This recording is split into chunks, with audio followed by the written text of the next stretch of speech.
Hello guys, तो कैसे हैं आप सब लोग। Student, today we are starting a important chapter of class 12 chemistry, that is biomolecules, and this chapter is also important for NEET and JEE mains. Okay, और ये जो चैप्टर है वो हमारी डेली लाइफ से रिलेटेड है। नेम से आपको पता लग रहा है बायोमोलिक्यूल्स ना। जो भी मोलिक्यूल्स हमारे, जिसको भी हम इनहेल करते हैं ना, जिस चीज़ को भी हम खाते हैं, वो सब क्या इसके अंदर आते हैं, हमारे बायोमोलिक्यूल्स के अंदर। इफ हम एग्जैक्ट डेफिनेशन की बात करें तो biomolecules are organic compounds which are responsible for growth and development of living organism। Living organism की ग्रोथ और डेवलपमेंट के लिए जो भी ऑर्गेनिक कंपाउंड्स की जरूरत पड़ती है उनको हम क्या बोलते हैं, बायोमोलिक्यूल्स। क्या डेफिनेशन हो जाएगी बच्चों? ऑर्गेनिक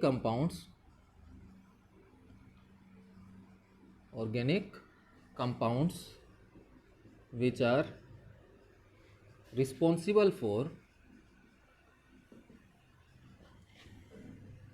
growth and development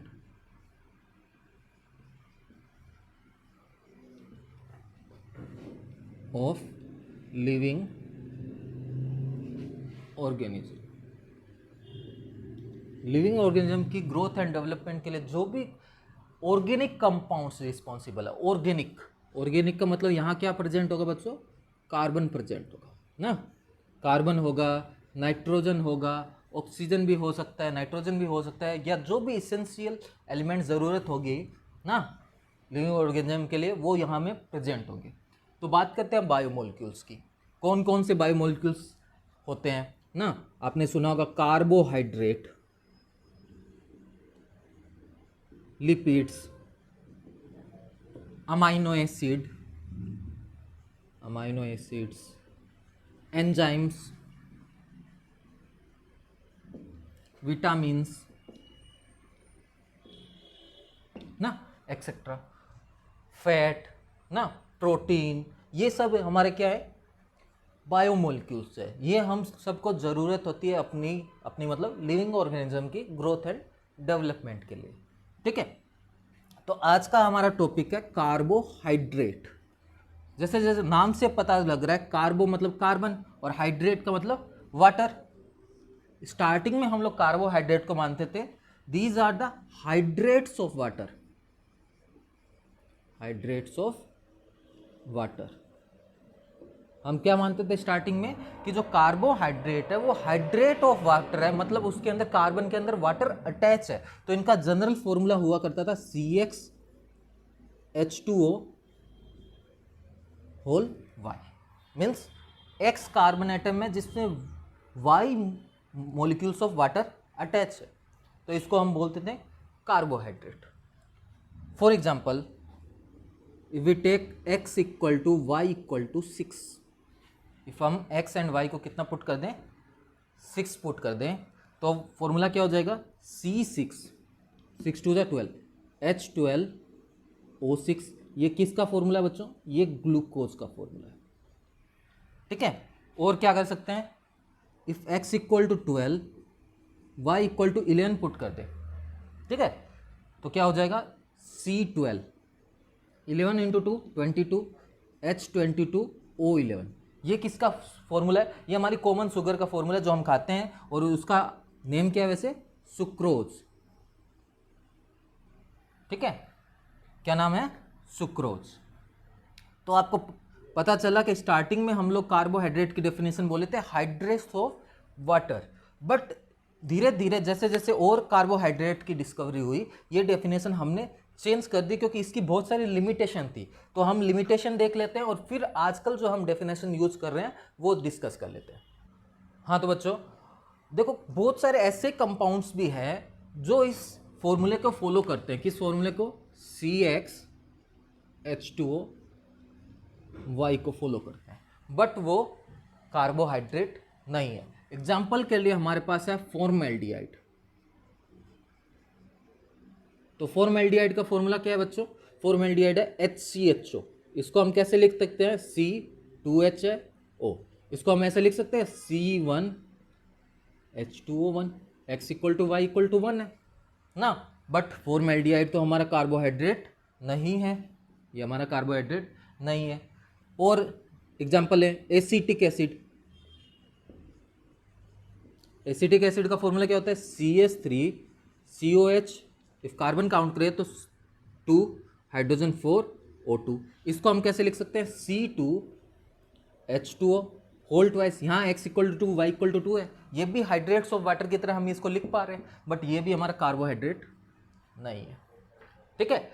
और फिर कुछ ऐसे शुगर है या बोल दो कार्बोहाइड्रेट है ना, जो इस फॉर्मूले को फॉलो ही नहीं करते। कुछ कार्बोहाइड्रेट ऐसे भी है जो इस फॉर्मूले को फॉलो नहीं करते। फॉर एग्जांपल डीऑक्सीराइबोज, जो हमारा डीएनए है उसमें जो शुगर होती है उसका नाम है डीऑक्सीराइबोज, ठीक है। तो डीऑक्सीराइबोज का फॉर्मूला है C5H10O4। इफ आप इसको इसमें ट्राई करेंगे एडजस्ट करने का तो नहीं होगा, क्योंकि यहाँ क्या है, हाइड्रोजन और ऑक्सीजन का रेशियो 2:1 होना चाहिए, जबकि यहाँ पे 2:1 नहीं है। तो ये इस फॉर्मूले को फॉलो नहीं कर रही है CH2OY को, बट फिर भी ये क्या है, इस फॉर्मूले को फॉलो नहीं कर रही है, फिर भी ये क्या है, हमारे कार्बोहाइड्रेट है। तो हमने अपनी डेफिनेशन चेंज कर दी। तो अब हमारी नई डेफिनेशन क्या है? Optically active organic compounds which have aldehyde and ketone functional group and polyalcoholic group. मतलब बोल क्या कह रहे हैं, उसमें एक तो बहुत सारे क्या होंगे, एल्कोलिक ग्रुप होंगे, मतलब OH होगा उसमें, या क्या होगा, एल्डिहाइड होगा, या फिर क्या होगा, कीटोनिक फंक्शनल ग्रुप होगा, और वो क्या होगा, ऑप्टिकली एक्टिव होगा। तो उसको हम क्या बोलेंगे? उसको हम कार्बोहाइड्रेट बोलेंगे, ठीक है। उसको हम क्या बोलेंगे? कार्बोहाइड्रेट बोलेंगे। तो हम नई कार्बोहाइड्रेट की डेफिनेशन अब लिख देते हैं। तो बच्चों नई डेफिनेशन क्या होगी? Optically active organic compounds having polyhydroxy group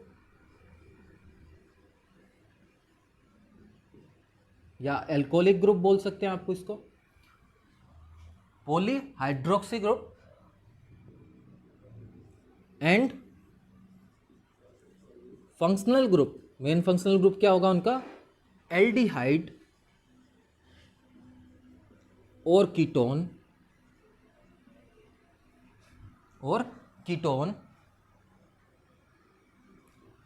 या तो ये सब हो उसके अंदर, या और bye hydrolysis give above is known as carbohydrates, ठीक है बच्चों। क्या हो? ऑर्गेनिक कंपाउंड हो जिसके अंदर बहुत सारे OH ग्रुप हो, एल्डिहाइड या कीटोन प्रेजेंट हो, और वो कैसा हो? Optically active. ऑप्टिकली एक्टिव के लिए क्या चाहिए हमको? ऑप्टिकली एक्टिव के लिए कायरल कार्बन चाहिए, ऐसा कार्बन जिसके चारों ग्रुप क्या हो? डिफरेंट हो, उसको हम कायरल कार्बन बोलते हैं, ठीक है। तो इफ ये हो, या उस कंपाउंड को इफ हम हाइड्रोलाइज करें, उसको वाटर में डालें, तो इस टाइप का कंपाउंड मिले जिसमें ये सारी कंडीशन सेटिस्फाई हो रही हो हाइड्रोलाइसिस के बाद, या वो पहले से ही ये कंडीशन प्रेजेंट हो, तो उसको हम क्या बोलते हैं? उसको हम बोलते हैं बच्चों कार्बोहाइड्रेट्स, ठीक है। उसको हम क्या बोलते हैं? कार्बोहाइड्रेट्स। अब इस कार्बोहाइड्रेट्स की बात करें तो ये क्या है? कार्बोहाइड्रेट्स हमारे लिए या जो भी हमारे एनिमल्स हैं उनके लिए सोर्स ऑफ एनर्जी है, या आप बोल सकते हैं इंस्टेंट सोर्स ऑफ एनर्जी है, ठीक है। प्रोटीन से भी हमको एनर्जी मिलती है और कार्बोहाइड्रेट से भी हमको एनर्जी मिलती है, बट कार्बोहाइड्रेट से हमको जल्दी एनर्जी मिलती है, उसका डाइजेशन जल्दी हो जाती है एनिमल्स में, ठीक है। तो कार्बोहाइड्रेट्स को आप ऐसा भी बोल सकते हैं instant source of energy, okay. चलो अब हम बात करते हैं कि ये हमको मिलते कहाँ से ना। तो कार्बोहाइड्रेट्स कहाँ से मिलते हैं? ये हमको मिलता है फोटोसिंथेसिस से, ठीक है। प्लांट फोटोसिंथेसिस करके अपना फूड बनाते हैं, और फूड में क्या बनाते हैं? वो कार्बोहाइड्रेट बनाते हैं, ठीक है। चलो रिएक्शन की बात करें तो ऐसे होगी CX कार्बन। अच्छा, जब फोटोसिंथेसिस होता है तो आपको याद होगा प्लांट क्या करते हैं? कार्बन डाइऑक्साइड और वाटर यूज करते हैं। तो हमारी रिएक्शन में लिख रहा हूँ XCO2 प्लस YH2O, और ये होता क्या है फोटोसिंथेसिस क्लोरोफिल पे, या मोर स्पेसिफिकली बोले तो कौन सा पिगमेंट पे होता है, क्लोरोप्लास्ट पे। ठीक है, तो क्या बनता है हमारा, कार्बोहाइड्रेट बनता है CXH2O Y। ठीक है, और आप देखेंगे XO2 एक्स्ट्रा है, और साथ में हमको क्या मिलती है, ऑक्सीजन गैस मिलती है। तो ये बन गया हमारा कार्बोहाइड्रेट। ठीक है, तो प्लांट क्या करते हैं, कार्बोहाइड्रेट प्रोड्यूस करते हैं, वो प्रोड्यूसर है। ठीक है, और जो एनिमल्स है वो इस कार्बोहाइड्रेट को यूज करते हैं। ठीक है, वो क्या करते हैं, कार्बोहाइड्रेट को एज ए एनर्जी यूज करते हैं। ठीक है, और उससे हमको क्या उससे क्या रिलीज होती है बच्चों, CO2 एंड वाटर। ठीक है, कार्बोहाइड्रेट ब्रेक होगा तो क्या मिलेगा, कार्बन डाइऑक्साइड। ठीक है, तो एनिमल्स तो क्या करते हैं, कार्बोहाइड्रेट यूज करके CO2 रिलीज करते हैं और वाटर रिलीज करते हैं, और प्लांट्स क्या करते हैं, CO2 और वाटर को यूज करके कार्बोहाइड्रेट प्रोड्यूस करते हैं। ठीक है, तो अब हम देख लेते हैं टाइप्स ऑफ कार्बोहाइड्रेट्स। अच्छा, कार्बोहाइड्रेट्स को एक और वर्ड से जाना जाता है, सैकेराइड्स। सैकेराइड वर्ड है सैक्रिन से, जिसका मतलब होता है स्वीट। तो मोस्ट ऑफ द कार्बोहाइड्रेट, सारे तो नहीं बोल रहा हूं, पर बहुत सारे कार्बोहाइड्रेट का टेस्ट क्या होता है, स्वीट होता है, इसलिए इनको क्या बोला जाता है, सैकेराइड भी बोला जाता है। हाँ तो बच्चों, अब हम लोग डिस्कस करने वाले हैं types of carbohydrates on the basis of hydrolysis. ठीक है, फर्स्ट है हमारे मोनोसैकेराइड। मोनोसैकेराइड्स क्या होते हैं बच्चों, मोनोसैकेराइड्स वो कार्बोहाइड्रेट्स है जिनका हाइड्रोलाइसिस पॉसिबल नहीं है। इफ आप उनको हाइड्रोलाइज करोगे तो वो ब्रेक नहीं होंगे। ठीक है, उनको हम क्या बोलते हैं, मोनोसैकेराइड्स। डेफिनेशन आप खुद से लिख सकते हो, the carbohydrate which do not decompose in hydrolysis और in the presence of water. Example के लिए हो जाएगा हमारे पास ग्लूकोज, फ्रुक्टोज। ठीक है, ये एग्जाम्पल हो गया। सेकेंड है हमारा ओलिगोसैकेराइड्स। अब ओलिगोसैकेराइड्स क्या है, इफ इनका आप हाइड्रोलाइसिस करेंगे, किसका, इफ आप ओलिगोसैकेराइड्स का हाइड्रोलाइसिस करेंगे तो आपको 2 to 10 मोनोसैकेराइड्स मिलेंगे।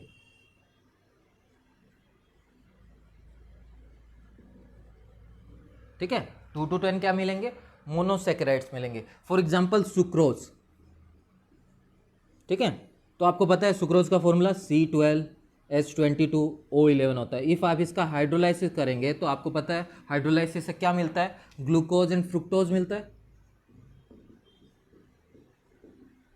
ठीक है, तो आपको कितने मोनोसैकेराइड्स मिल गए, 2 मिल गए, तो ये किस कैटेगरी में आएगा, ये ओलिगोसैकेराइड्स की कैटेगरी में आएगा। ठीक है, थर्ड है हमारा polysaccharides.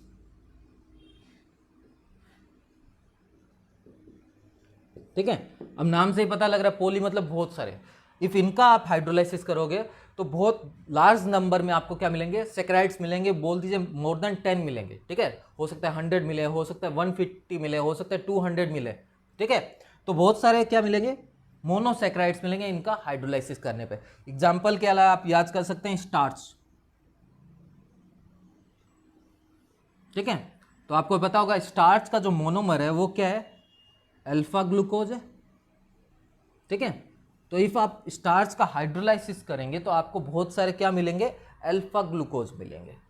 So student, now we will discuss the types of carbohydrate on the basis of taste. Taste के बेसिस पे, टेस्ट के बेसिस पे दो टाइप के होते हैं हमारे कार्बोहाइड्रेट्स। कौन कौन से, शुगर एंड नॉन शुगर।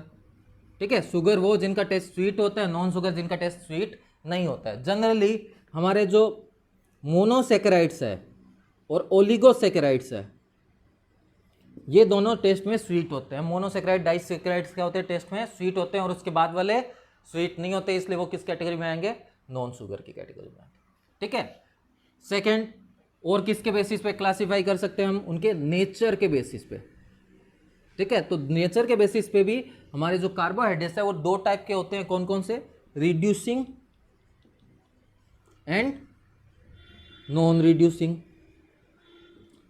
अब रिड्यूसिंग क्या है, जो हमारे टोलेंस एंड फेलिंग सॉल्यूशन का रिडक्शन कर देते हैं, ठीक है। जो हमारे टोलेंस एंड फेलिंग सॉल्यूशन का रिडक्स कर देंगे ना, वो तो क्या है, रिड्यूसिंग है। और जो टोलेंस एंड फेलिंग सॉल्यूशन से रिएक्शन ही नहीं करेंगे वो क्या है, नॉन रिड्यूसिंग है, ठीक है। तो रिड्यूसिंग में एग्जांपल हो गया हमारा ग्लूकोज एंड फ्रुक्टोज, ठीक है, ग्लूकोज एंड फ्रुक्टोज। और नॉन रिड्यूसिंग में एग्जांपल हो जाएगा हमारा सुक्रोज, ठीक है, ग्लूकोज फ्रुक्टोज। फ्यूचर में हम और डिस्कस करेंगे कि हम स्ट्रक्चर देख के कैसे बताएंगे कि कौन सा रिड्यूसिंग है कौन सा नॉन रिड्यूसिंग है, ठीक है। Please subscribe the channel and press the bell icon for more updates.